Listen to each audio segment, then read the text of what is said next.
नमस्कार, किसान तक पर आप सभी का स्वागत है। मौसम पूर्वानुमान के इस बुलेटिन में, इस वीडियो में मैं हूं देवेंद्र त्रिपाठी। किसान साथियों, उम्मीद करते हैं कि आप सभी का खेती का काम कटाई मड़ाई का हो या फिर नई फसलों की बुआई का हो, सब अच्छे से अनुकूल वातावरण और अनुकूल मौसम में चल रहा होगा। आइए जानते हैं अब नवंबर के बाकी बचे दिनों में क्या मौसम बदलाव लेकर आने वाला है और दिसंबर की शुरुआत में क्या फिर से ठीक वैसे 2 महीनों का जो रुझान रहा अक्टूबर के शुरुआती समय में और उसके बाद नवंबर के शुरुआती समय में, क्या वैसा ही मौसम महीने के जो बदलाव का चरण होता है उस दौरान बदलाव मौसम भी लेकर आने वाला है। तो दोस्तों, मैं एक शब्द में कहूंगा हाँ, क्योंकि उत्तर भारत के क्षेत्रों पर जो पर्वतीय रीजन है जहां पर डब्ल्यूडी आते हैं इस समय, इन डब्ल्यूडीज के एब्सेंस में पहाड़ों पर बर्फबारी नहीं हो रही है और मैदानी क्षेत्रों पर पंजाब, हरियाणा, दिल्ली, चंडीगढ़, राजस्थान, उत्तर प्रदेश, इन सभी भागों पर बरसात नहीं हो रही है। वैसे ये बरसात का मौसम नहीं है, लेकिन ऐसा नहीं है कि नवंबर महीने में पूरा सूखा जाता है। बरसात के दौर कुछ देखने को मिलते हैं। वजह बनते हैं डब्ल्यूडी, जो पश्चिम से कैस्पियन सी और मेडिटेरेनियन सी की तरफ से आते हैं उत्तर भारत के पहाड़ों पर।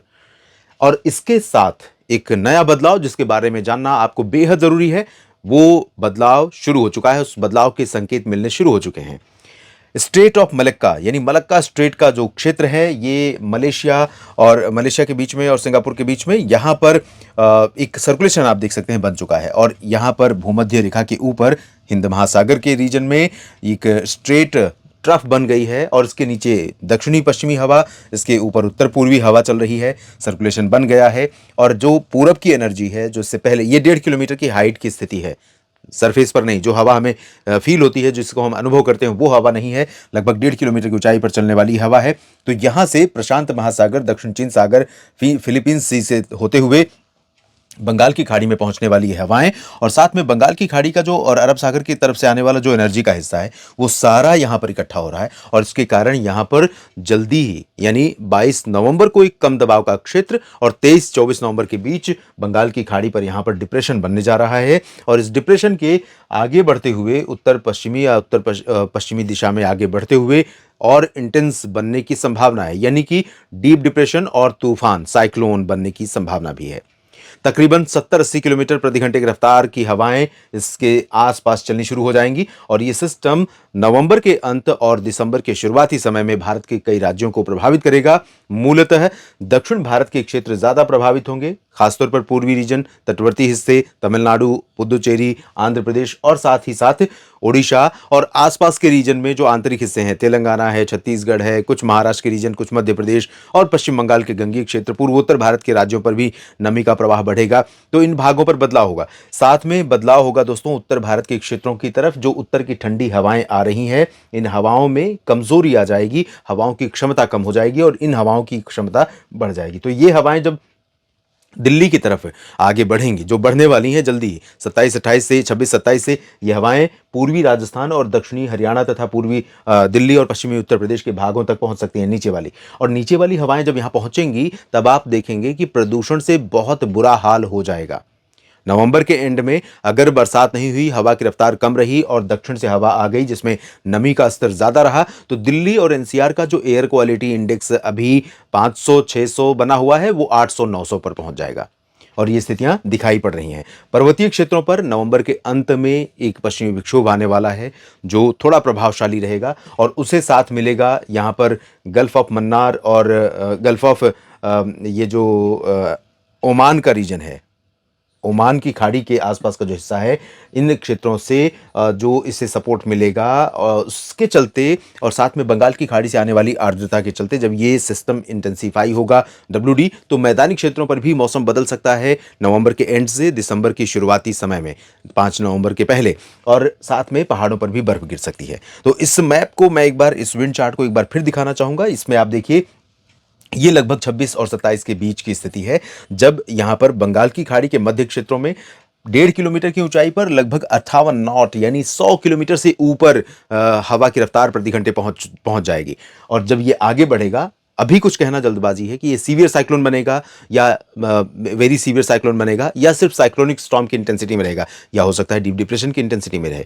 मैं इस वीडियो के माध्यम से पैनिक क्रिएट नहीं करना चाहता हूं, यानी आपको डराना नहीं चाहता हूं। यहां पर हम लोगों का प्रयास भी नहीं होता कि किसी भी तरह से कोई गलत जानकारी आप तक पहुंचे, लेकिन अलर्ट करना जरूरी है। और इसके अभी ट्रैक की बात अगर करें तो आंध्र प्रदेश और ओडिशा के बीच से भारत में प्रवेश करने के संकेत मिल रहे हैं नवंबर के अंत में। और जब ये सिस्टम प्रवेश करेगा उसके बाद, क्योंकि इधर से पहले से दबाव तो है ही है हवा का, तो ज्यादा भीतर की तरफ प्रवेश नहीं कर पाएगा, लेकिन मध्य प्रदेश और छत्तीसगढ़, ओडिशा, महाराष्ट्र, इन भागों पर तो इसका प्रभाव प्रत्यक्ष रूप से पड़ेगा ही पड़ेगा।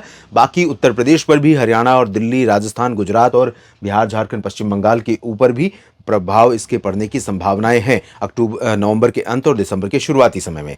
यहां पर तापमान में थोड़ी सी वृद्धि शुरू हो गई है, जो तापमान 5-5.5 डिग्री सेल्सियस तक नीचे चला गया था। मध्य प्रदेश में इस बार रिकॉर्ड बना है, राजगढ़ में 5 डिग्री सेल्सियस तापमान 3 दिन पहले पहुंचा था मिनिमम टेम्परेचर, जो सामान्य से 8 डिग्री नीचे है, 9 डिग्री नीचे है। जहां 14 डिग्री होना चाहिए वहां लगभग 5 डिग्री रहा। और परसों सीकर में 5.5 डिग्री सेल्सियस तापमान रहा, जहां पर आज बढ़ गया, 8.6 डिग्री सेल्सियस तापमान दर्ज किया गया। तो ये स्थिति आज 21 नवंबर की है। काजीगुंड जम्मू कश्मीर में 1.4 डिग्री शून्य से नीचे तापमान दर्ज किया गया। श्रीनगर में 0.5 डिग्री पारा नीचे रहा। बनिहाल में 0.5 डिग्री और गुलमर्ग में 1 डिग्री 2.9, मनाली में, हिमाचल प्रदेश में भुंतर में 4.1, मुक्तेश्वर कुमाऊं में 5.7 और इतना ही तापमान सुंदरनगर में दर्ज किया गया। पंचमढ़ी मध्य प्रदेश में 5.8, शिमला और मंडी में आप देख सकते हैं, शिमला में 7.6, मंडी में 8.1, हिमाचल में, बारापानी में 8.3, इंदौर मध्य प्रदेश में 8.4। इंदौर में लगातार सर्दी पड़ रही है। इंदौर, भोपाल, उज्जैन और राजगढ़, आगर मालवा, ये जो दक्षिण पश्चिमी क्षेत्र है या उत्तरी पश्चिमी क्षेत्र है, शिवपुरी, श्योपुर, गुना, ग्वालियर, इन सभी भागों में, नौगांव में मध्य प्रदेश में 8.5, ऊना हिमाचल प्रदेश 8.5, 8.6 डिग्री पारा रहा। हिसार और कोडईकनाल में, हिसार हरियाणा, कोडईकनाल तमिलनाडु, खरगोन मध्य प्रदेश में 8.8 और 9 डिग्री तापमान दर्ज किया गया। नरसिंहपुर मध्य प्रदेश में, शिलांग मेघालय में, सीकर राजस्थान में आप देख सकते हैं, सीकर में 9 डिग्री सेल्सियस तापमान रहा। नाहन में हिमाचल प्रदेश में 9.1, धर्मशाला में 9.4 और इतना ही तापमान दर्ज किया गया 2 और जगहों पर, और ये जगहें हैं खंडवा मध्य प्रदेश की और लुधियाना पंजाब में।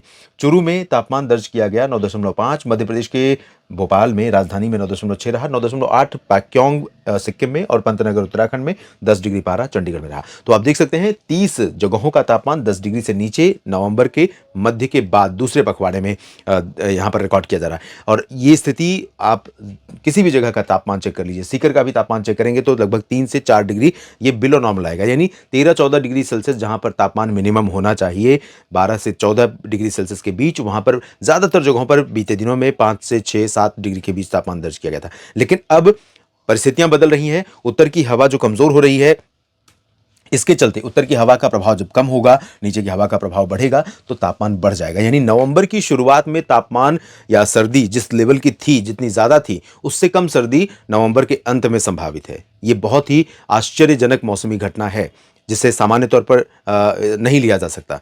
इस तरह की स्थितियां हमेशा नहीं बनती और कंसिस्टेंसी रही है।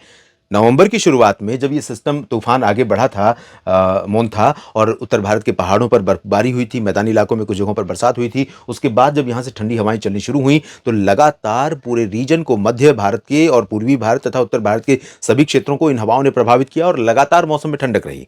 और जैसा कि मैं काफ़ी दिनों से कह रहा हूँ कि नवंबर की शुरुआत से नवंबर के अंत में ठंड कम हो सकती है, तो वो स्थिति बहुत प्रबल हो रही है। और पहाड़ों पर WD आएगा तो और उत्तर की हवा, WD जब भी गुजरता है तो उत्तर से आने वाली हवा पर ब्रेक लग जाती है। जब वो बारिश या हिमपात देने के बाद आगे बढ़ जाएगा, फिर चलेगी ठंडी हवा। तो कुल मिलाकर के शॉर्ट में मैं अगर आपको बताऊं तो नवंबर के आखिरी कुछ दिनों के दौरान और दिसंबर के शुरुआती 4-5 दिनों के दौरान, 3-4 दिनों के दौरान उत्तर भारत के पहाड़ों पर भी और हो सकता है कि मैदानी भागों पर भी कुछ गतिविधियां बरसात की देखने को मिले, और नीचे की तरफ भी, साथ ही मध्य प्रदेश और उड़ीसा, छत्तीसगढ़, झारखंड और बिहार, पश्चिम बंगाल के कुछ हिस्सों पर, महाराष्ट्र, तेलंगाना तक, और दक्षिण भारत में तो संभावित है ही है। तो इन सभी जगहों पर जो एक्टिविटी होगी, उसके बाद जब ये सिस्टम आगे बढ़ेंगे तो 6-7 दिसंबर के बाद से चलेगी ठंडी हवा और फिर कोल्ड वेव का कहर स्वीप करेगा देश के कई राज्यों पर। अगर कोई सिस्टम उस समय यहां पर स्ट्रांग नहीं बनता है, जो ऊपर की तरफ हवा को थ्रो नहीं करता है, सामान्य तौर पर यहां से हवा को आने का मौका मिलता है,